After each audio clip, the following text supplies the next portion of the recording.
Hey everybody, it's Kansu. So I'm here with a roleplay review of one of Eichenbahn's logs. Really, it's a Koshro log, I suppose, but we all know who it is.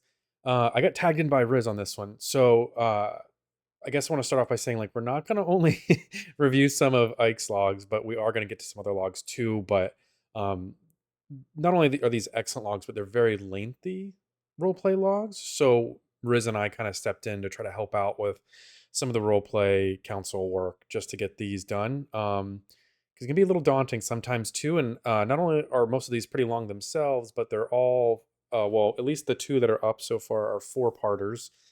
And I really do feel like the four parts kind of belong together in one review. They stand on their own each as a role play, but definitely kind of can tell like a mini arc themselves each. So I'll try my best to give a review. This I'm doing this one a little differently because usually I kind of just go off the cuff. I just read through it, kind of get my points in my head, talk it out in my brain. But this actually took me probably the entire day to read. Not because I'm necessarily a slow reader, but I was doing some prep for Thanksgiving tomorrow and reading this as I could. So I yeah. So this is this is gonna be a little different because I did put notes down and points that I want to get to. So there might be a little bit of back and forth and kind of remembering because to be honest with you, like there's probably gonna be some details in between um like what I like when I read the very first one and read the last one. So anyway, this starts off when our Eldrin, who is kind of the co-main character of this series, and we'll get to it does become more Kosho focused later, but we'll get to that. It also mentions the one thing that I think Dr. Carrot escaped as well. I believe it's mentioned here in the beginning, but then we don't really hear much else. We know that she fled the hospital, and that happened in the spring series. Um, but not. I don't think she's brought up much. I mean, she's no longer like the focus of the story, I suppose, at this point. But I guess it'd be nice to know what happened to her because I think she was such a big part of the first one. Um, and all this being said, I guess, by the way, the fireplace, this is for Riz because he said this is like a fireside chat. I don't think anything needs to be said about besides praise, obviously, about Ike's writing ability. We all know that she's a great writer and has been for a long time. Uh, so I'm not going to try to focus on like writing ability or anything like that. The only thing I want to say is that I love the way this is written and the fact that it feels more like a story from a book. We have a lot of times, I do it myself, I think we all do it, like where you get into this kind of like first person sense of when you're role playing and you focus like so much on your movements and the small things that are happening to you, where you try to fill the air with just the most like minute details where you're like, oh, my cape waves in the background and this happens. But in reality, a lot of books aren't written where it's just these tiny things about the person only. There's a lot going on around them, the environment and all that kind of stuff. Anyway, the I this pretty much starts off with the um sorry, Juilliard Risen, who is the leader of the rebellion, or at least one who's put it together. At the very least, with his rally, lots of like protest slogans. There's an angry crowd incitement. You gotta you gotta fight, like go up against the the evil royal families or something along those lines. Um, the focus then switches back to Kosho, who's regaining his stability. He's getting more mobility and agency. And I don't remember. I didn't think he was stuttering at the end of spring. I should just go back and check real quick. But I'm not sure if that's a new development or something that happened at the end of his recovery. But he's developed a stutter, and I think it stems from like his bottled up emotions and all that stuff. Uh, so he's slow recovering. He's also the one that gives us the viewpoint here of that Ryzen, which is how the Juilliard, the separatist leader, or that's how he's referred to mostly, is by his last name. And we see that Kosho here has he has a different viewpoint. Like he's saying there's other people who live on the surface. Like he's been there, so he kind of serves, and I guess that's what makes him like the protag of the whole story is that he has the few, like it's his full viewpoint. Um, the the other big thing that's happening here besides like the larger conflict of the surface versus the people on Zakram is that there's the relationship and emotional side between Eldrin and Kosho. There's a lot of tension in this one, and the only thing that throws me off is like I don't know if it was meant to be kind of like an underlying thing because Eldrin isn't he's not abusive straight up, but he has this very abusive personality where it seems like he just like he even says he wants to solve a problem, and it feels like that's what he's trying to do even with Kosho. It's just that trying to use him to solve a problem, and that I don't know, he just seems like this weird aggressive person, and um just like bad news, like someone who's nice, right, on the outside, but really just isn't deep down a good person. We learn a little bit more about that later, but I think you can already feel it coming out in this beginning here, where like the notes that I wrote these notes as I was going along and reading the first time. But I just feel like he kind of has all these red flags in this episode where it's like they try to hook up basically, and Kosho's like, nah, I can't do it. And pushes him away, and he seems mad about it and almost like forceful, which just immediately is kind of like, okay, well, this guy sucks. And then the way I'm kind of skipping ahead, but this has to do with the relationship stuff. The way they solve it near the end is kind of like, hey, let's go drink on the roof and break stuff. And it's like, man, that's like, I mean, it's one way to work through some feelings, right?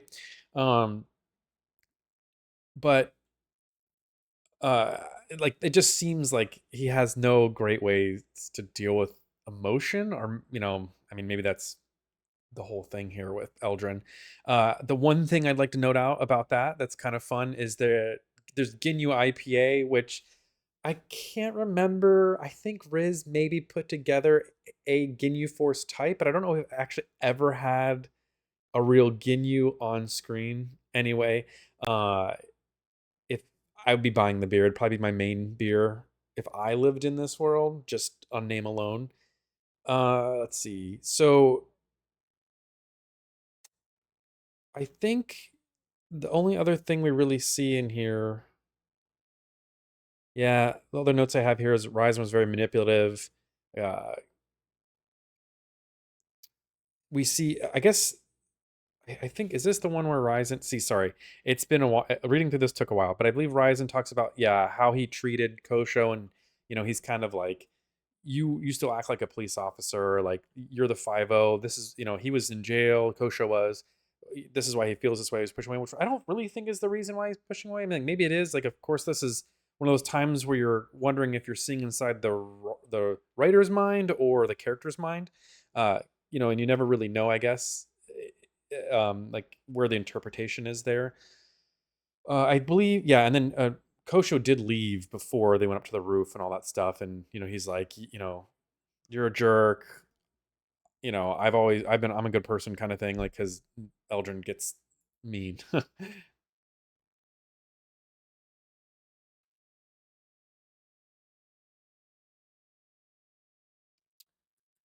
And then I think we kind of end this, and sorry for the pauses here. I think near the end we finally see,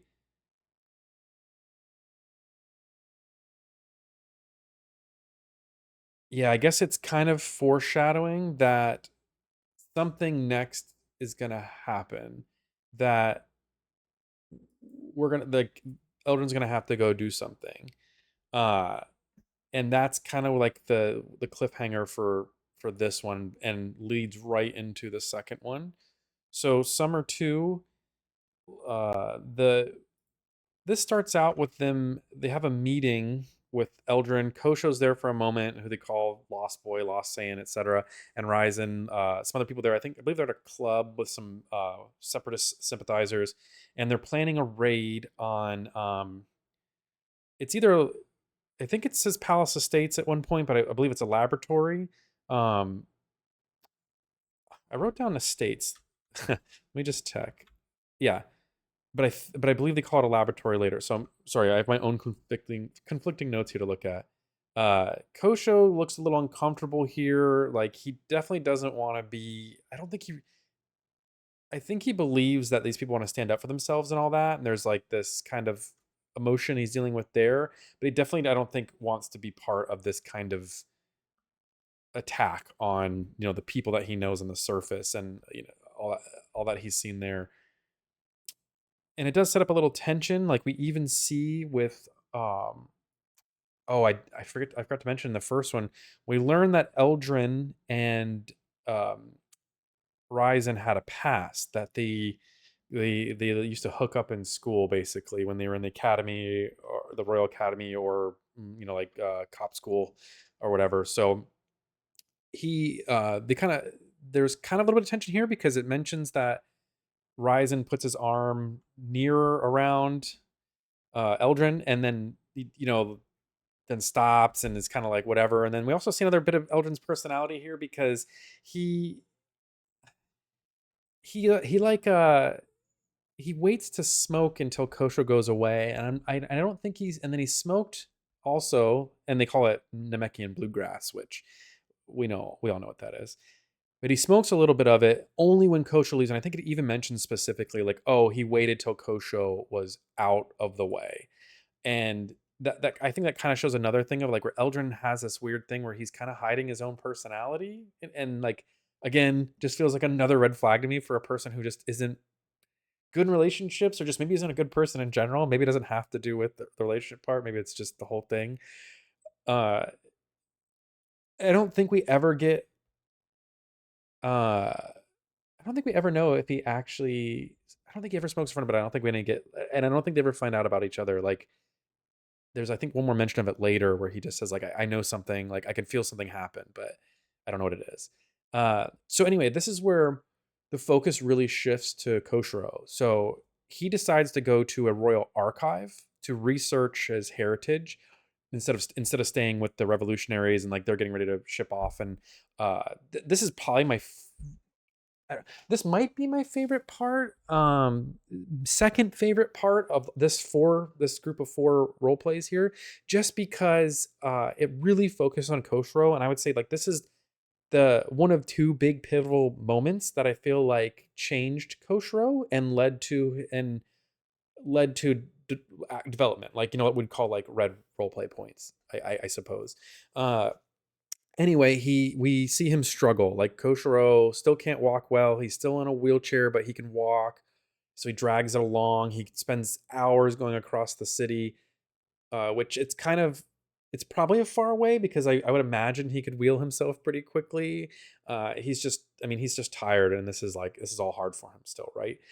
The the only thing that I was curious about here, and I don't think it ever got answered, is why there would be a royal archive up on uh I keep on calling it Zekrom, but I think that's the name of a Pokemon. It's close it's close to it. But this plate is up above the city, and like there's like a whole case system going on with between the different types of Saiyans on Vera. And I don't know why they'd put the royal archives up here. Maybe like it used to be different, but I don't think we ever learn why. So curious about there. Maybe I missed it, but that'd be nice. That'd be a really cool thing if Kosho could chime in and let me know why that was, or if there was a reason for it being up there. Or maybe I'll look for it again. So anyway, the big thing happens here. He struggles up the steps. He gets there. There's a whole physical battle. He goes into this giant library, and there's no one there, but he can kind of sense some people moving around. And after he stays there for a while, he meets somebody who he believes is a monk, and it's Caban. Caban. I believe it's supposed to be sked kind of like cabbage, for a reason we'll reveal later. But Caban uh,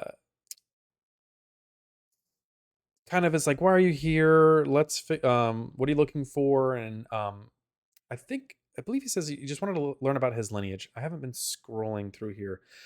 Oh, this is why I should be scrolling. Sorry. The big thing. Let's pause one moment and step back. The big reason that they're going in here to uh the big reason the whole revolutionary people are going to raid this royal palace or the laboratory is to get a Blunt's wave generator, which I believe this comes directly from GT, where they actually were able to make people transform into Uzaru, which I think was used. I don't know if it was only used once when Vegeta became Super Saiyan 4.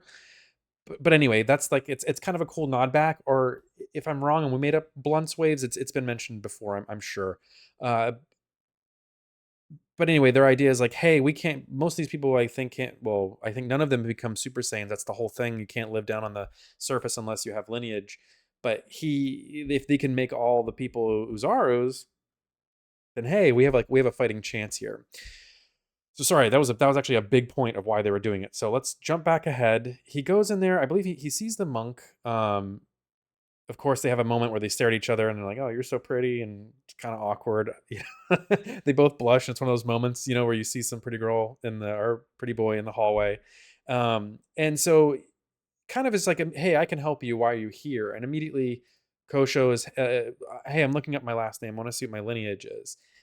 So when he first mentions Byakko, Byakko, his name, he kind of says, and I apologize if I'm not scrolling. I'm trying to pay attention to two sets of notes I have because I have notes on my computer and my phone because I was doing this back and forth, trying to read and make notes for this.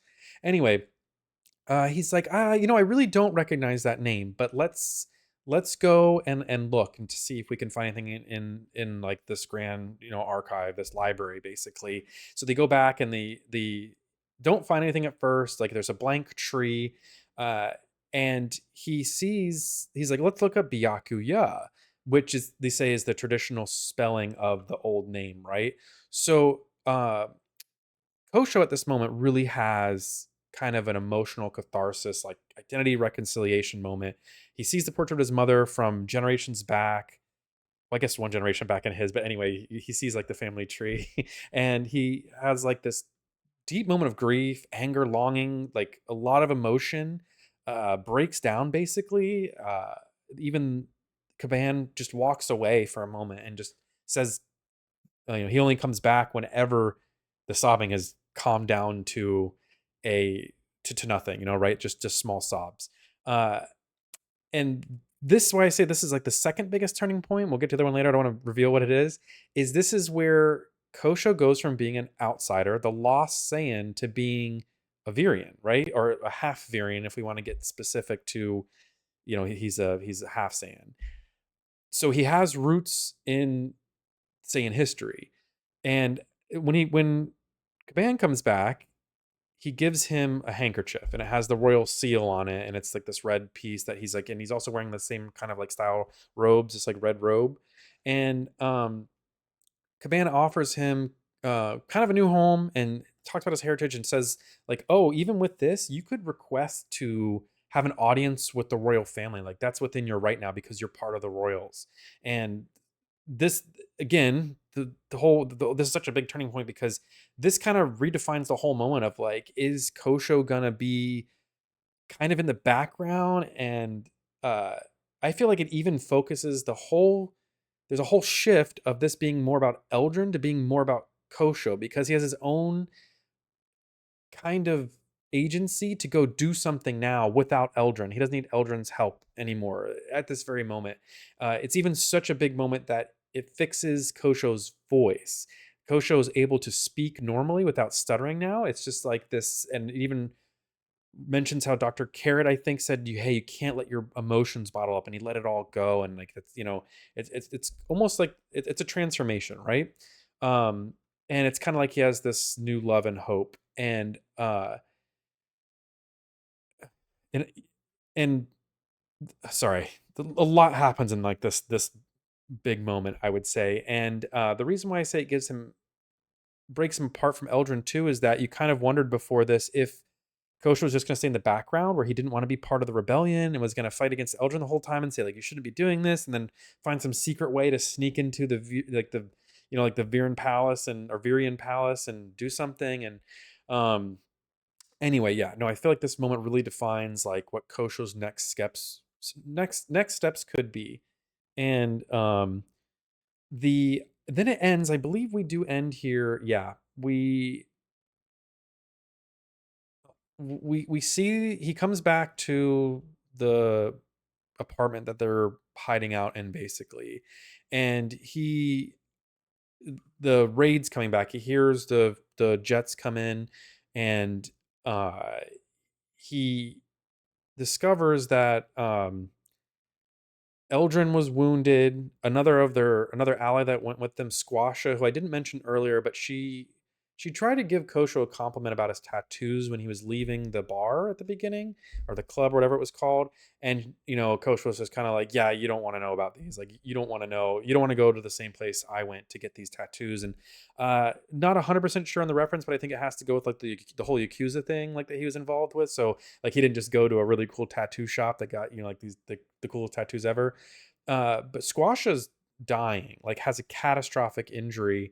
And there's a weird moment here where like I think Kosho and Eldrin again don't know how to handle their feelings, and it's weird because Kosho kind of tries to give him a kiss, and there's also this kind of weird moment where like instead of having the weird sparks that they always have, that doesn't happen. And I don't know if it's Kosho's change that he's experienced back at the library that has completely fixed him, or if it's more of like this moment is just so kind of traumatic, not maybe for him, maybe for him a little bit, but just it's a cold desperate moment, right? And there's just kind of no comfort at all. Maybe that's part of it.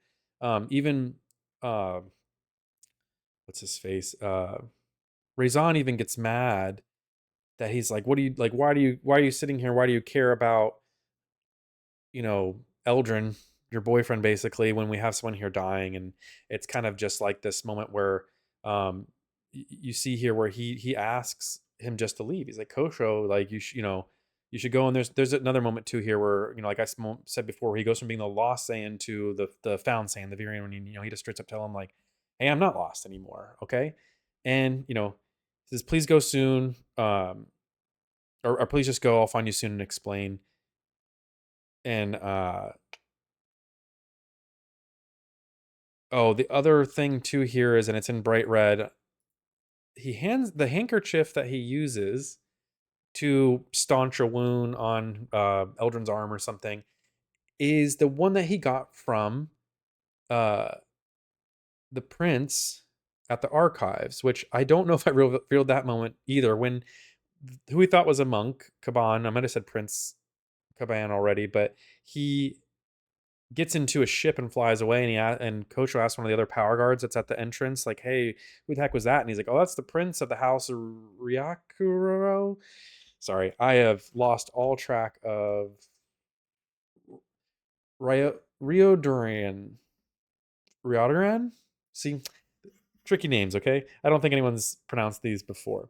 So that ends part 2. So um we kind of end again on not really as much of a cliffhanger, but definitely a moment of kind of grief and sadness, where right after a big moment for Kosho, it kind of feels like this episode, if we want to call it episode part 2, ends kind of with this moment where it all feels like it's breaking down, right? You're kind of like huge climax in the middle there with Kosho, and then it's like, oh man, this is real. And we don't quite know what happened on the raid yet. I think there are some details, um minor ones. We know that she got injured and stuff, but let's go ahead and move over to part 3 now. And I am trying to fit all 4 of these into a video, but I might have to end it and splice it together. We'll see. Um, so we jump into this one. It immediately picks up where number 2 left off, and it's the aftermath of the failed raid. There is kind of like this realism that comes in, whereas the other episodes, I keep saying episodes, the 2 parts before this, where we hear about the resistance talking, and like Ryzon giving his speech and stuff, it feels like this whole like big moment of like, oh, we're gonna fight back, and we're gonna do all this, and we're so smart to go fight them, and it's gonna be great, and we're gonna rise up. Sorry about that, something popped up that I had to look at real quick. uh yeah, so we see Squasha pass. She falls to her wounds. They're pretty much like, even if we took her to find like the best laboratory in the world, we wouldn't be able to do anything. Like, it's just like her whole like side was blown out basically. And it's just it's a somber moment. Like, it's a reality check, I feel like. And this is where I think some of Eldrin's crappiness, I don't even know how else to explain it, kind of comes to light, because uh the kind of like that is Eldrin and Raison kind of have a big argument. Eldrin had lashed out. Um, well, they kind of have a back and forth here, right? Where he uh Eldrin says you had no plan, Ryzen. Like, it turned into a nightmare right from the beginning. There was no plan. Like, it sucked. And then, um, we, I was about to jump ahead a little bit, but so we don't actually know. Do we actually know here what Eldrin did? Yeah. Okay. So here, this is where he, Ryzon kind of claps back and says like, "Hey, we said like don't kill anybody no matter what you do," and they kind of learned that they arrived, and was, um, it went bad from the start, right? Like it was bad to begin with. There was extra guards there. We don't know why. Like it was like there was like someone in this group must be a rat. Like they knew we were coming. So Eldrin just went nuts and he killed multiple people. He went nuts when Squasha got killed, right? So he was retaliating, but the whole thing was kind of like they wanted to get in there, steal the device, the Bluntswave generator, and get out. And um, it's like so I almost want to call it Eldrin having identity crisis, but I think it's more of just like his inner monster coming out. Like, I don't think this is really something that's like, oh my God, I can't believe I did this. It's more of like oh, I can't believe it happened again. And that's kind of how I felt about it. Uh, so we see a scene with Eldrin just kind of wandering around, and then Kosho finds him. It's kind of just like, it's almost like kind of fade to black moment, because he kind of doesn't, he says, I don't know how I found him, I was just there with him. And then um they have their intimate moment. It's too raunchy for YouTube, but you can go here and read it if you want. But they finally have like their really close intimate moment, and it's a moment of like vulnerability, grief, love, guilt, like all of it kind of just, it's all comes together. It's a big climax, right? And Eldrin kind of confesses like he needed to feel something again. I think this might be where he says that he used Kosho like for stability, and I think that's kind of the thing I picked up on in the beginning, where it feels like Eldrin has these deep-seated problems and he's not a good person, like irredeemable almost. And there's this is what I actually consider the biggest moment. Um, and I'm not counting the finale as a moment because I think that's kind of like that's obviously like the end, when we get to summer 4. That's kind of like, I guess, like what it all led up to, but like the biggest moment in the middle, the second major climax of this part is he makes a promise. Yeah, he- Kosho says, I promised Dr. Carrot I'd take care of you. And Eldrin's in orange. You will. You're going to keep your promise. How? You're going to stop me, Kosho, okay? It's going to get really bad. So I think he's kind of admitting here like he is just a broken person, and it has to be Kosho who stops him. So they have like this kind of final embrace and one last kiss. And this is where we actually see Koshiro go Super Saiyan. And I don't know, and I don't read a lot of Dragon Ball Z fanfic, but at least on our forums and our role play channel chat, I don't think we've ever seen someone go Super Saiyan from a kiss. Like maybe love, maybe like, because you could fighting for someone even though you're angry and you want like revenge, like maybe that's a form of love, but we really see like kind of like a loving change moment. um I think it's more than just him going Super Saiyan. I think it's a turning point um, for Kosho's identity and what his power is. So he challenges them to a fight right away. It's kind of like, he's like, "Oh, I'll be damned, you're a Super Saiyan," and they fly through the city, they break things, everything explodes. He uses his signature shotgun technique. All this stuff goes on. He gets blown into a building. Yeah, Koshiro gets blown into the building. Um, and shoot, it's here somewhere. One of them gets blown into a building, and then Koshiro runs off. And we don't really we know there's we don't right away know this, but by the end of this, which is we're very close to the end here, we know that there's a plan, and no one but Kosho and Elgin know the real plan, right? So um, there's this thing called uh, S S frequency, and I'm guessing that's like Saiyan frequency or Super Saiyan frequency or something along those lines. But anyway, there's like a way that they can detect when someone goes Super Saiyan. So there's enough to know the alarm's triggered. Eldrin's the only one who's like defected who is a Super Saiyan, so they think it's him, even though it's Kosho who's gone Super Saiyan, and Eldrin's like powered down. So Kosho kind of like leads them away, and um, Eldrin stays behind with the Separatists because his job is to go and relocate the gear. The also throw the Separatists off the trail by basically being like telling. So we don't know who the rat is yet, but Kosho basically says, or sorry, Eldrin basically says Kosho had this handkerchief that he gave to me. He was right on my nose the whole time. So them having a fight and them knowing they had a fight gives kind of Eldrin this free ticket to be like, hey, I'm with you guys. Uh, I fought off the bad guy.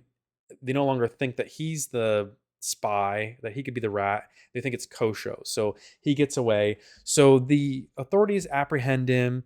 The it, he basically kind of gets like beaten up, but more of a like a bad cop kind of beat up way where they're like spitting on him, telling him he sucks and all this other fun stuff. And from earlier in the episode when we learned that Kosho could now call upon the royal families himself, um, he calls upon it now, and they're all kind of like, "Oh, well, all right. Who do you want to call?" So I think he has a piece. He has half the handkerchief, so half went to Eldrin, so he could prove that he chased off Kosho, and Kosho uses it as like his ticket in. So, and he asked for the Prince Kaban himself to come, because he can't. I don't think he can just like just like you can ask for an audience, but they don't just like take you there to like seven families sitting on some chairs. So this whole episode. I'm sorry, I'm keep forgetting to scroll all the way through, but we kind of see this end.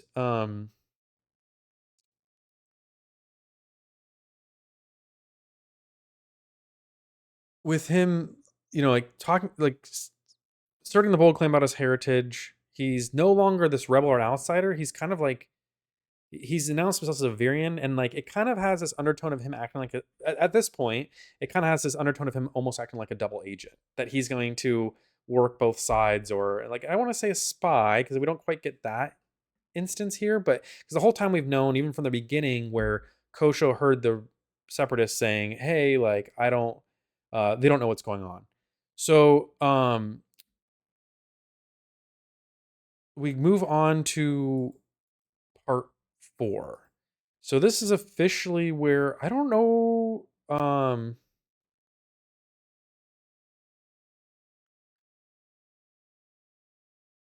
We get a wrap up here. Um,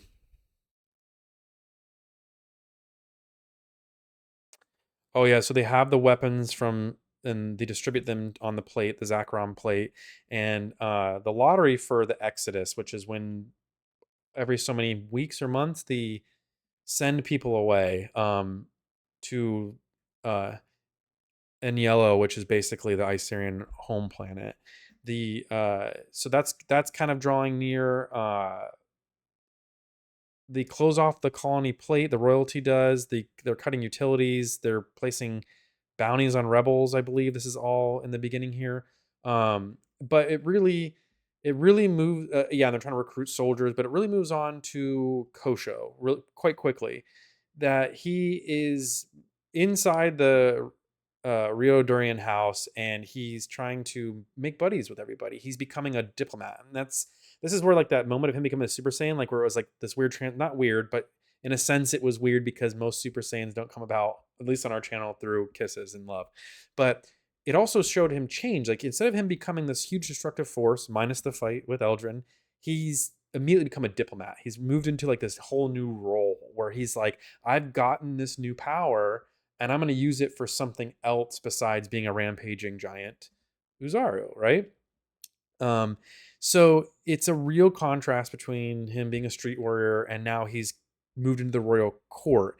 And it does talk about how he's unorthodox, right? Like he's eating with his hands and he's making buddy buddies with people and just asking questions. And he's using this time to learn a lot about um, the families and the history and all that kind of stuff. So I believe this is kind of also a bit of a time skip in a way because we go on for it says I think it goes on for a few months. So this is like the rest of summer. I think our first three episodes happen in a few short days where the raid gets planned. They go on the raid, like comes back, it goes bad, and then there's a lot of time spent here where he's pushing to form those bonds and everything.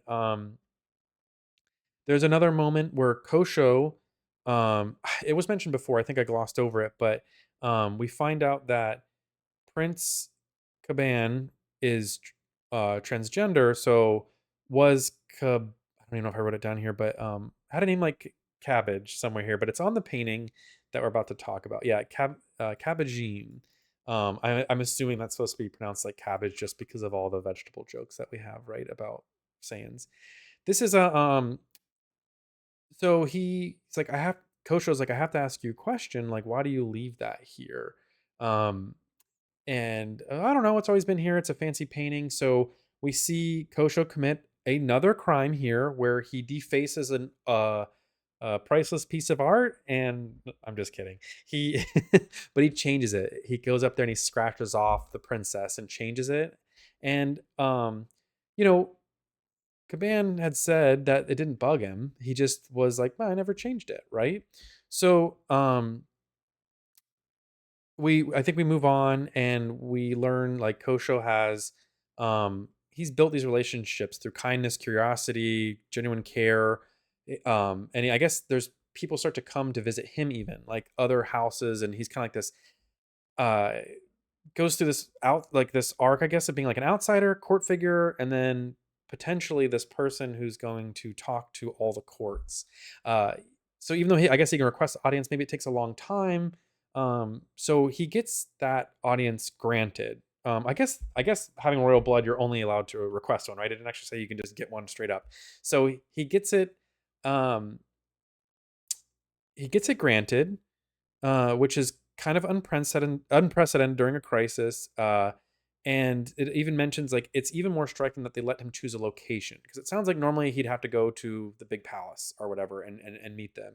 Um, so they're all ready to meet. He says like you pick the place. So he picks the site of where the Alpha Egrets battle was, where Nova gave up her life. I believe it was the Prometheus supernova, and he wants to bring them there for his speech. So he stands in front of all the royal houses, and there's this person. Oh, it's weird because it sounds like this person's sort of like their name's like yeah, Vegitana. And I got confused here just for a moment because I think she's just like this order, this person who speaks on behalf of them. So maybe that's like I assume that's her real name. Yeah, I am Vegitana, Order of the House of Vera. So, but it's a very big name, right? Like the name Vegeta. So I don't know if that's one of these names that's kind of given to this person as a special thing, but it seems like all of the seven houses, even though they've come here, and their guards and they make sure it's safe, that this person speaks for them, like they all kind of like give their either they type it or there's some sort of like mind thing that happens, but anyway, like it all goes through this person. So Kosho has a big speech. I I could I'm not going to read it all, but basically saying like, hey, this is how like this is what Nova fought for, this is why we're here, like this is like what we need to do. It's the whole like, and it's funny too because the Cabani even mentions like, do you even know what you're going to say? And it's just like, no, I'm just going to speak from from the heart, off the cuff. I'm just going to um you know talk about whatever. So he rejects platitudes, forced tradition. He's like quoting old customs to show like how much I've learned. um you know Urgent change is needed. Basically, he speaks about legacy and saving Vera. But like building a new inclusive future is the thing. Like we shouldn't be trying to put these people down. We should be trying to work together and bring like the whole, Viren planet or state together. Um, but he basically said, so he transforms in front of them, shows aura, and it shows this very calm aura. And this leads me back to my point about that Super Saiyan transformation being a big changing point. And maybe he's just controlling it here, but it also shows like it's very calm. It's uh like described, I think, as clouds and not like this radiant, jagged aura. So like Kosho, I mean, I'm sure we'll see Kosho fight again, but I think it's supposed to show this moment in the story where something's really changed. So he basically says like, end the Super Saiyan trials, deactivate the armor cores used with the Power Guard, reform the lottery because he wants the Power Guard and Royal Guards to be selected and sent to Vegeta instead, which I'm not quite sure how that's the answer, but I think maybe we'll learn more. And like maybe I just missed it entirely, but uh, I don't know if that's just to make the separatists feel better about like, oh, like they're the ones that have to get sent off planet now. I'm not 100% sure on like why that's if that's the best answer there, but they basically they spend a moment to think about it, and they decide like, yeah, okay, we accept your terms, but there's conditions. If you fail to bring in Eldrin, or fail to disarm the separatists, the trials and cores return, and they'll actually use orbital bombardments from Agnello's vast army to destroy it. So basically, they're saying like, "Hey, this is on you. This is all great. If you can get it all to work together and get Eldrin back, sure. Otherwise, we're going to blow it up." And that's of course not what Kosho wants at all. Um, so we see this moment, I guess, that this is the very end here, where it's gone from a violent revolution in a way that Kosho was sort of part of, and it's moved toward political reform and negotiation. So we don't know what's going to happen yet because we haven't seen what they're going to do, but it's moved from like this story of Koshiro's personal survival and trying to recover to like saving a whole new planet. So we like really see in this four-parter, we really see like that whole thing unfold. So I'm assuming we'll start to see like the big unraveling of like how this actually gets done, and I'm sure it's going to get ugly. And I mean, he made a promise to Eldrin, at least Eldrin himself. Kosho made a promise to Eldrin that he's going to stop him. And so it sounds like not only does he have to hold that promise, he's the crown's making him hold that promise. So he froze for a moment, but this is what he promised to do, was to stop him, right? So I mean, we'll see what it really comes down to. Um but yeah, no, I hope that sums it up. I went on here for like 40 minutes, I think, which is crazy. Way longer than I thought, but um no, this is a great story. I think anyone who has even if you don't have the time, make the time, should sit down and read it because it's a story about Koshiro's focus changing from himself to the bigger world, and also a story about him like dealing with relationships between him and Eldrin. Is like kind of like the a person to person relationship, and then Koshiro dealing with the royal relationships and how can the separatists be dealt with and all this stuff. So and again, just like some of the best writing in a sense of like flow, in my opinion, where it really does feel like it reads like a book. So I know I mentioned it took me a long time to read, but it was never a hard read. But anyway, I'll wrap it up there. I hope I did some justice for reviewing this, but um let you guys be the judge of that. So happy Thanksgiving. Hope everyone enjoyed it.